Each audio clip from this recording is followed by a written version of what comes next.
எல்லாரும் மனசுல அதுதான் இருக்குது. வயசானவங்க நாளைக்கு சாப்பிட்றாங்க, அவங்க வாயில கூட வருது. ஒரு சான்ஸ் குத்து பார்க்கலாம், இந்த தடவை அவருக்கு வரட்டும், கெளிப்பாரு செய்வாருன்னு தான். எவ்வளோ பேர் கழிச்சாங்க, என்னவோ ஆச்சு. ஆனால் விஜய் வந்தாருன்னா நல்லது தான் செய்வார், நாட்டுக்கு நல்லது செய்வார் கண்டிப்பா. முன்ன பொம்பளை பசங்களுக்கு நல்லா பாதுகாப்பா இருப்பாரு. அவரெல்லாம் குறைய சொல்ல முடியாது, எதுவுமே செய்ய மாட்டாங்க. இப்ப ரோடு போடுறாங்க, தண்ணி இது பண்றாங்க, காவா இது பண்றாங்க. அப்ப விஜய்க்கு பயந்து அவங்க செய்யறாங்க. அதுக்கு முன்னாடியே செய்யலாம்ல, அது செய்யவே இல்லை அவங்க.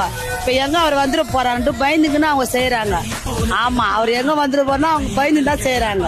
அவங்களுக்கு பயம் தட்டி போச்சு. எல்லாரும் வாயிலா தான் வருது. இந்த தடவை அவர் வரமாட்டாரு, விஜய் தான் வருவாருன்னு. கண்டிப்பா அவர் வருவாரு. கூட்டாளி கீட்டெல்லாம் வேணாம், அவர் தனது இதுவா நின்று அவர் கழிப்பாரு. அவருக்கு பொம்பளை ஓட்டே நிறைய உயும்.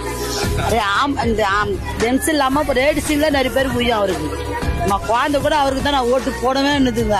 அப்புறம் என்ன சொல்ல முடியும்? ஒண்ணுமே சொல்ல முடியாது. நான் கூட அவருக்கு தான் ஓட்டு போடுவேன், நான் ரசிகர் தான். இருந்தாலும் சொல்ல இப்ப இவர் கலைஞர் ஆட்சி ரொம்ப அநியாயம் பண்றானுங்க. ரொம்ப போலீஸ்காரனுங்க மாதிரியே இல்லாம ரொம்ப அநியாயம் பண்றானுங்க. ரவுடி பசங்க ரெண்டு திருடு போதுங்க, எல்லாமே தலைக்கெல்லாம் மாறி போச்சு இந்த கட்சி. அவர் வருவோம் இப்ப அதுக்கு முன்ன இருந்தாங்க, அவ்வளவு இல்லை. இப்ப இவர் வருவோம், இந்த ஆட்சி வருவோம் ரொம்ப அதிகமா செய்யறாங்க. விஜய்க்கு ஒரு சான்ஸ் குத்து பார்க்கணும். யாரா இருந்தாலும் விஜய்க்கு ஓட்டு போடணும்.